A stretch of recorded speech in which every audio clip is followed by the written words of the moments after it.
Hay un refrán que dice: Dios escribe derecho en renglones torcidos.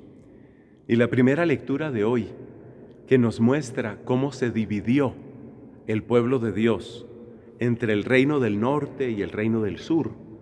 El reino del norte, que se quedó llamando Israel, y el reino del sur, que fue el reino de Judá. El reino del norte con capital en Samaria, el reino del sur con capital en Jerusalén. ¿Por qué se llegó a esa división? Por renglones torcidos.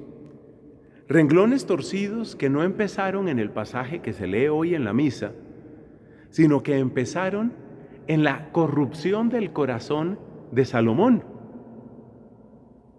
Al final de su vida, Salomón le presentó a Dios renglones torcidos, porque su corazón se torció. Guiado por el placer y por el deseo de complacer a sus muchas mujeres, Salomón acabó en idolatría. Pero no solo eso.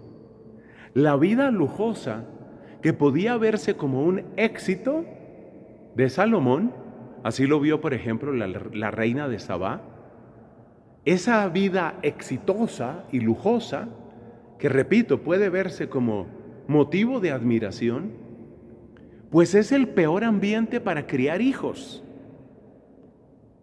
Criar hijos en medio de placeres, de lujos, de gustos, de caprichos, es lo peor.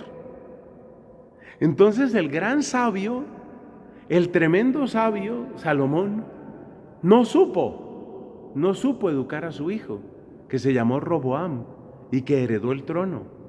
No lo supo educar. Y como no lo supo educar, este hijo, caprichoso y egoísta, fue también renglón torcido. Ese se llamaba Roboam, el hijo de Salomón. Pero hay otro renglón torcido que también aparece aquí. Un hombre codicioso del norte llamado Jeroboam. Jeroboam tenía ansia de poder, y cuando subió al trono, Roboam, niñito mimado, caprichoso y consentido,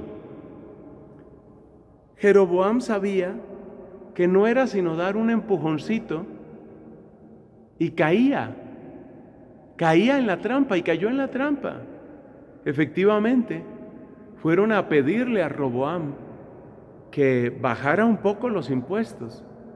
Y Roboam tomó una actitud, la típica del niño mimado, la actitud de yo me lo merezco todo, la actitud caprichosa, la actitud egoísta, y Jeroboam aprovechó esa oportunidad para convocar a división, para convocar a cisma.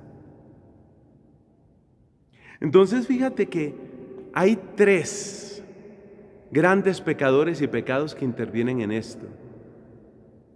Salomón, que incluso antes de adorar a los ídolos de otras naciones, ya había caído en la idolatría del placer y del lujo, y por eso no supo educar a su hijo. Entonces, pecado de Salomón.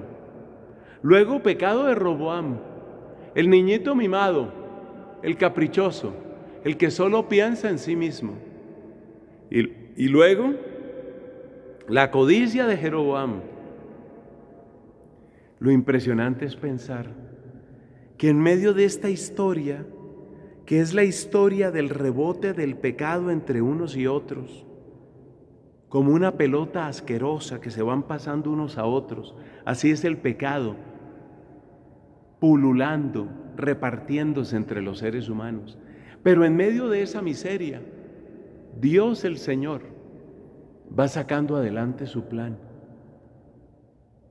A través de esa división que es tan dolorosa y que va a traer tantas consecuencias, Dios no aparta su bendición. Dios escribe derecho en renglones torcidos. Y en medio de toda esa confusión de egoísmos, va a permanecer la tribu de Judá, Y de la tribu de Judá va a salir un sucesor, José, el esposo de María, de la cual nació Jesús. Dios escribe derecho en renglones torcidos.